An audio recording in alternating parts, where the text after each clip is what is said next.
माँ भारती को प्रणाम करता हूँ, सबके गुरु माता पिता को प्रणाम करता हूँ। बच्चों जे छल सभी लोगों को सुबह की राम राम।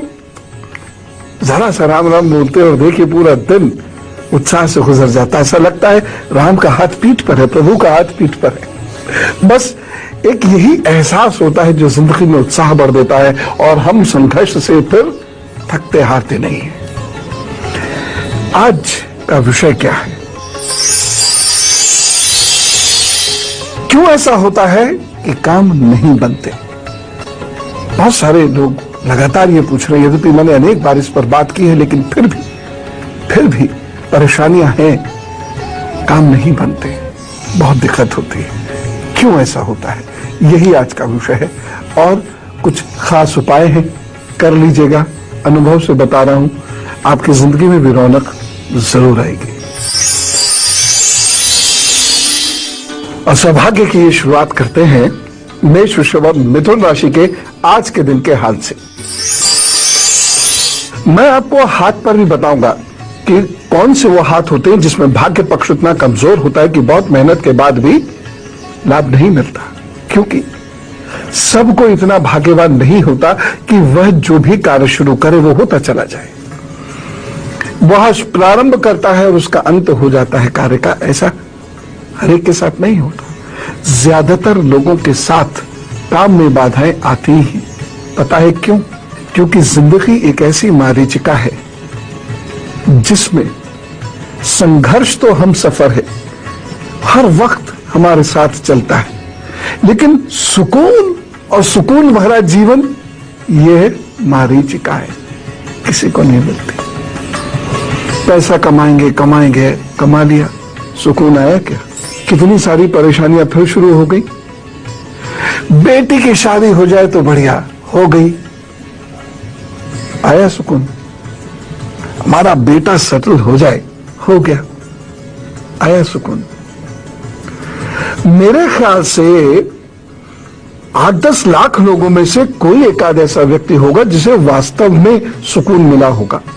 शायद, कह रहा हूं वो भी शायद, मुझे तो बड़ा रेयरेस्ट ऑफ रेयर केस, मतलब मैं करोड़ में भी कहूं तो शायद कम ही है, लेकिन फिर भी ऐसा क्यों होता है कि हमारे कार्य बनते बनते रुक जाते हैं?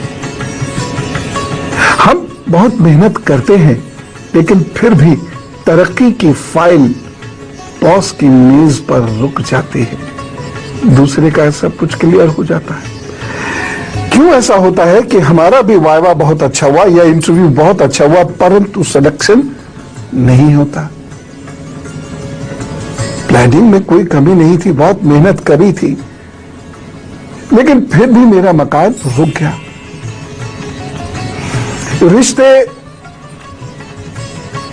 तय हुआ, खूब नाच गाना, हंसी मजाक, न जाने कितने स्वप्न उसके साथ जुड़ गए,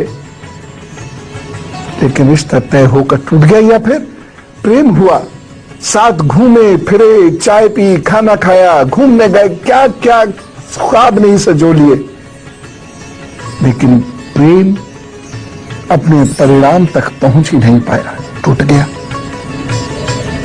अच्छा खासा 2 लोग व्यापार करने के लिए जुड़े, पार्टनरशिप हुई, जरा सी होकर रह गई, नुकसान और हो गया। अब सोचा कि मकान है बेकार पड़ा है, प्रॉपर्टी है बेकार पड़ी है, ये बिक जावे तो फिर हमारे पास धन आ जाएगा और उसके बाद हमारे काम बन जाएंगे। बयाना दे गया व्यक्ति, काम अटक गया। अब बाकी का पैसा नहीं आ रहा, बाकी का तो छोड़िए, जो आया था बयाने के रूप में वह भी वापस चला गया। काम करना है, आजकल तो बहुत सारी योजनाएं चल रही हैं, काम करना है और हमको भी एक चाहे छोटा ही सा सही इंडस्ट्रियलिस्ट बनना है, प्रोड्यूसर बनना है। फाइल भी तैयार हो गई, बस अधिकारी की मेज पर रखी है, किसी कारणवश हस्ताक्षर नहीं हो पा रहे। केस बस जज साहब सुनाने ही वाले थे, रिटायरमेंट हो गया, कोई नई बेंच बनेगी तब देखा जाएगा।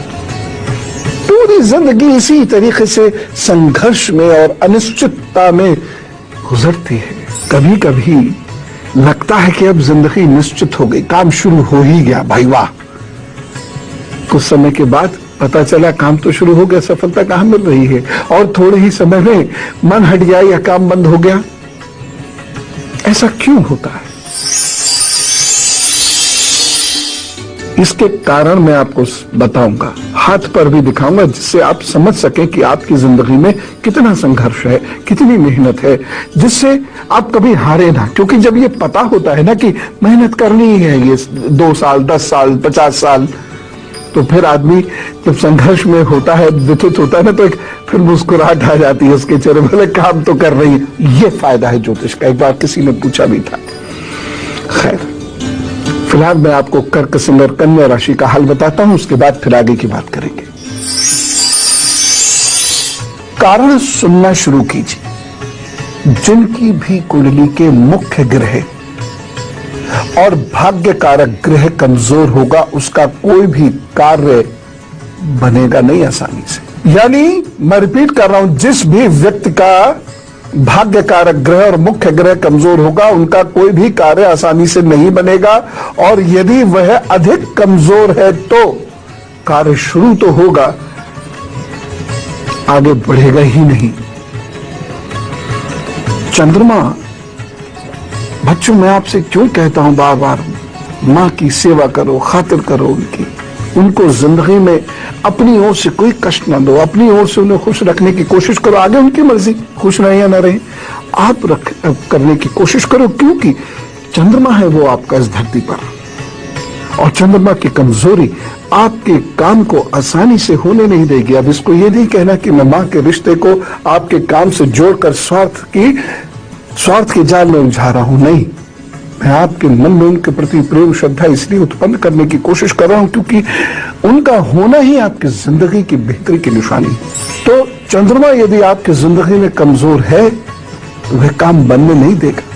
नीच के ग्रह कुंडली में है ज्यादा, या वक्री ग्रह हैं आपकी कुंडली में ज्यादा, 1, 2 या 3, शुभ कार्यों में रोने अटकेंगे ही अटकेंगे।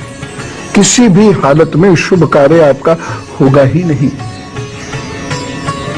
आपको ऐसे अनेक लोग मिले होंगे जिनके की काम बनते नहीं, वो जीवन में अनेक काम बदलते चले जाते हैं, दिमाग में कोई कमी नहीं है, व्यक्तित्व में कोई कमी नहीं है, लेकिन फिर भी उनकी जिंदगी में फर्क नहीं आता। ऐसा क्यों होता है? बहुत ढेर सारे उपाय बस बता रहा हूं एक अल्पविराम के उपरांत। आइए, स्वागत है, स्वागत है, स्वागत है। तो मैं बात उन लोगों की कर रहा था जिनकी मेहनत और कर्म में कमी नहीं है। इसीलिए मैं कहता हूं कि कभी भी भाग्य पक्ष को कमजोर मत समझो, उसका मजाक मत उड़ाओ। दरअसल बहुत सारे लोग ऐसे होते हैं, ज्यादातर लोग तो ऐसे ही होते हैं जो मेहनत करते नहीं, करते भी हैं तो समय से नहीं करते। 90% लोगों को यदि उनका भाग्य पक्ष साथ नहीं दे रहा तो वो ऐसे ही हैं कि उन्होंने मेहनत की नहीं और करी तो समय पर नहीं करी। लेकिन 10% वो लोग होते हैं जिनकी मेहनत में कोई कमी नहीं होती, परंतु ये जिस काम में हाथ डाल दें वह पूरा इसलिए नहीं होगा क्योंकि भाग्य पक्ष कमजोर है, मुख्य ग्रह बहुत कमजोर है, और इसीलिए कुंडली में ऐसा श्राप है शनि और राहु का या मंगल राहु का कि बचपन से ही उनका जीवन संघर्ष करते करते बीता। हाथ पर देखना चाहते हैं? भैंसा कल्याण करेगा। बताता हूं उपाय में कैसे करेगा भैंसा कल्याण। ये देखिए, यदि आपकी भाग्य रेखा शनि के इस पर्वत पर जाती है और बीच बीच में कई बार टूटती है, इस तरीके से दिख रहा है, तो ये तय मान के चलिए संघर्ष ज्यादा है, उपलब्धि कम है और सुकून ना के बराबर है। देखो, चीजों को तय कर लो। आज है ही नहीं, सुकून तो है ही नहीं। दूसरी चीज, भाग्य रेखा बहुत पतली और वैसे टेढ़ी मेढ़ी और इस तरीके से चलती है जब, और कहीं ऐसी भाग्य रेखा वाले व्यक्ति के हथेलियों में पसीना भी आता हो तो जिंदगी में कुछ भी आसानी से नहीं मिलेगा, और वो व्यक्ति हमेशा ये सोचेगा जो मिला मैं तो बहुत बड़ा हो गया, लेकिन कुछ भी नहीं होगा उसके हाथ में। अल्टीमेटली कुछ नहीं होगा, ना कोई रिश्ता, ना कोई बड़ा प्रोफेशन, और हर छोटे प्रोफेशन के लिए वो बहुत मेहनत करेगा और आगे बढ़ेगा, रोज करेगा। दिन भर हंसेगा, रात में रोएगा और सुबह को उसके तकिए का गीलापन वो छुपाएगा।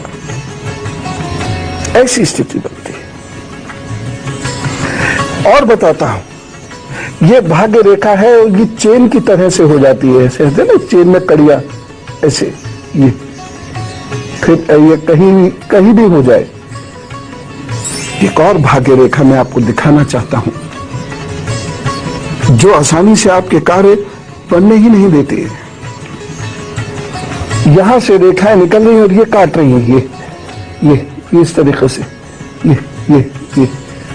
ये काट रही हैं। और देखिए ये वाला हिस्सा, और ये है, ज्यादातर लोगों के हाथ में इतनी प्रॉब्लम्स नहीं होंगी, ये मैं बता रहा हूं, जबरदस्ती क्रिएट मत कीजिएगा अपने हाथ की प्रॉब्लम्स को। हाँ, ये वाला हिस्सा अगर दब जाता है, दबा हुआ है, फ्लैट है, बहुत भागम भाग है। और इस हिस्से में भी बहुत सारी कटी फटी रेखाएं हैं, ऐसे ऐसे ऐसे ऐसे, यहाँ यहाँ यहाँ यहाँ यहाँ। एक बार फेसबुक पे कॉलर ने पूछा भी था, उन्होंने हाथ की एक फोटो भी भेजी थी, जो नाम तो याद नहीं रहा, उनको उनके प्रश्न का उत्तर मिल रहा होगा। संघर्ष करिए, बेस्ट फ्रेंड है आपका, वो साथ नहीं छोड़ेगा जिंदगी भर, भागी चाहे सुकून शांति आदि दोस्त आपका साथ छोड़ के चले जाए, संघर्ष नाम का ये मित्र साथ नहीं छोड़ेगा। है तो है, उपाय कीजिए, चीजें बेहतर होंगी। खैर, आगे की बात बताता हूं। ये वाला हिस्सा सीधा है, ये कर्व नहीं है, और ये वाला हिस्सा एकदम फ्लैट है, एकदम फ्लैट है। यहां यानी यहां भी और यहां भी फर्क ही नहीं पता चल रहा, जबकि सामान्यतः ये और ये उठे हुए होते हैं थोड़े, ये फ्लैट है। कैसे मिलेगा कुछ, सिवाय उपाय के किसी चीज से नहीं मिलेगा। उपाय आपको करना होगा, भयंकर मेहनत करनी होगी, और वो भी ठाके मार के, हंस के। अरे अपनी गरीबी को और अपनी हार को भी आपको एंजॉय करना होगा, लेकिन उपाय करेंगे, तरक्की तय है, मैं ये बता रहा हूं। संघर्ष ना होते हुए भी, संघर्ष होते हुए भी तरक्की होती रहेगी। तरक्की होने का मतलब संघर्ष का अंत नहीं होता कभी भी। ये एक ख्याली पलाव है कि संघर्ष खत्म हो जाएगा, मेरा कभी नहीं होता। मैं आईएएस बन जाऊं, मेरा संघर्ष खत्म हो जाएगा। बन गए आईएएस, बहुत सारे बने आज तक आईएएस, हो गया क्या? रोज सुबह दोपहर शाम रात संघर्ष नहीं है क्या? संघर्षों के नाम बदल गए, संघर्षों के पते बदल गए, संघर्ष तो वही है। मैं आपको हाथ में 2-3 चीजें बताकर फिर उपाय बताता हूं। फिलहाल आपको मकर कुंभ और मीन राशि का हाल बता दूं। 3 चीजें अब अपने हाथ पर आप गौर से देख लीजिए। इतने हिस्से का गड्ढा, इतने हिस्से में कटी फटी रेखाएं, और ये जहां कलाई खत शुरू होती है वहां ये चेन वाला मणिबंध जो कहीं यहां टूट गया, फिर एक दूसरा मणिबंध शुरू हुआ, वो यहां आ गया, तीसरा मणिबंध यहां हो गया। बस अगर ये 3 चीजें हैं तो काम आपके बनते बनते रुकेंगे, हर चीज में, चाहे वो विवाह हो या कोई अन्य बात जिसका मैंने अभी जिक्र किया था। फिर कैसे बनेंगे? अरे बिल्कुल बनेंगे। भैंसा बनवाएगा, कैसे बनवाएगा? चलिए अब कुछ एक उपाय करिए। अगर एक्यूट समस्या, अब ये नहीं कि एक सामान्य जिंदगी में सभी के काम अटक के होते हैं, कौन ऐसा है जिसके सारे काम स्मूथली हो जाते हैं? ये उपाय वो करें जिनको बहुत दिक्कतें हैं, उतनी जितनी मैंने बताई थी। ये नहीं कि जरा सी दिक्कत से घबरा गए। और ये पेरेंट्स से मैं कहना चाहूंगा कि ऐसे बच्चे जो जरा से घबरा जाते हैं, ये आपके लिए बहुत बड़ी प्रॉब्लम बनेंगे और अपनी जिंदगी के लिए उससे बड़ी प्रॉब्लम बनेंगे। इसलिए बच्चों को आयरन मैन, आयरन लेडी बनाइए, घबराने वाले बच्चे मत बनाए कीजिए। उपाय सुनिए, लिखिए। भैंसे को कमल ककड़ी खिलाइए। कब? शनिवार के दिन।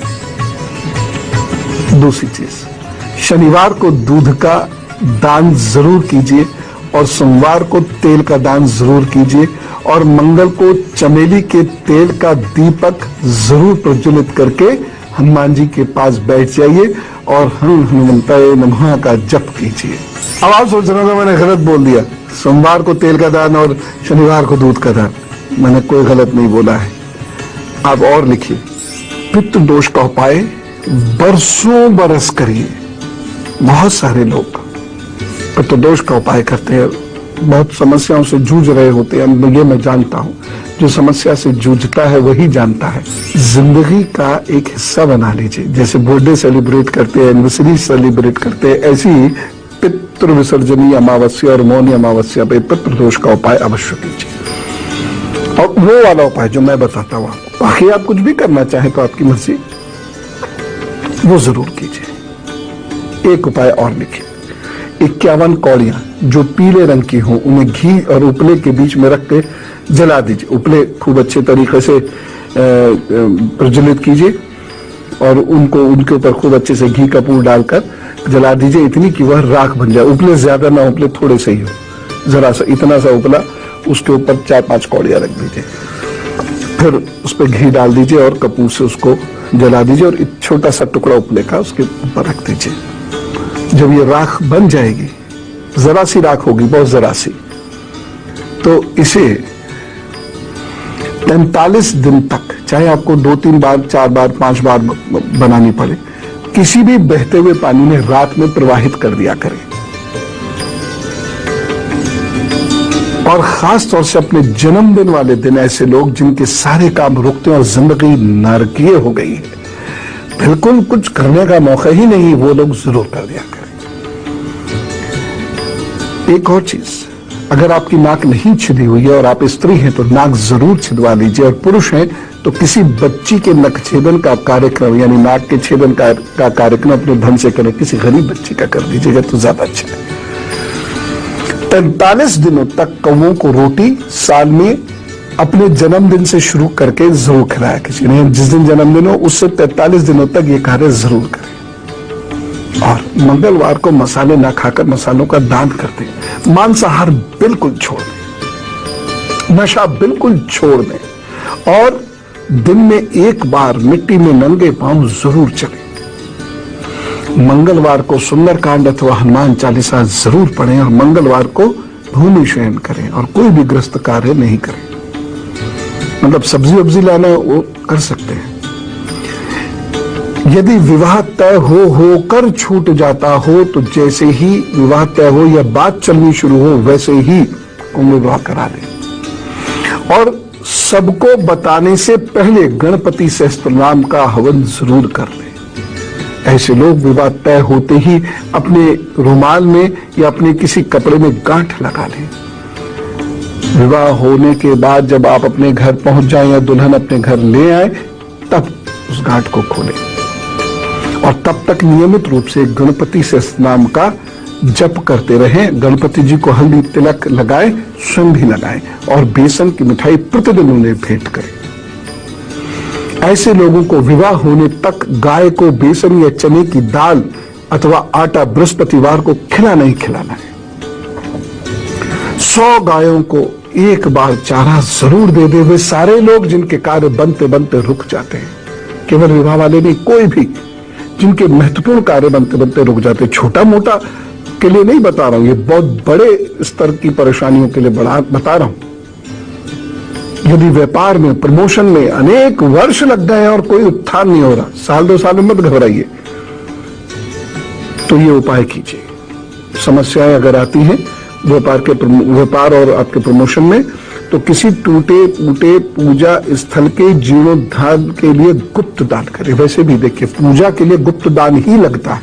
उपाय के बारे में शोर नहीं मचाया जाता है, बस चुपचाप दान पात्र में डाल दिया, या कहीं कोई ट्रस्ट आदि है तो रसीद चुपचाप कटा ली। ये नहीं कि पंखा एक दिया, नाम 3-4 ब्लेड्स पर लिखा दिया, बीच में भी लिखा दिया एक, यह पूजा में नहीं लगता, ये धार्मिक कृत्य नहीं है। आप कह रहे होंगे इतने सारे उपाय बता दिए, समस्याएं बढ़ी तो उपाय बढ़ी, पीड़ा ज्यादा है तो दवा भी ज्यादा है। वर्ष में 1-2 बार परिवार के सभी सदस्यों से जरा सी चांदी इकट्ठी कर ली, चांदी का तार जरा से ले लीजिए, और सभी सदस्य गंगा तट पर जाकर एक साथ चांदी को प्रवाहित कर दें और अपने अपराधों की क्षमा मांगे हृदय से। 40 दिन तक एक चुटकी डालना शुरू करें। लेकिन मैं बता रहा हूं, अगर भाव टूट रहा है आपका, प्रभु से कनेक्शन टूट रहा है, तो बेकार है वो उपाय उस दिन का।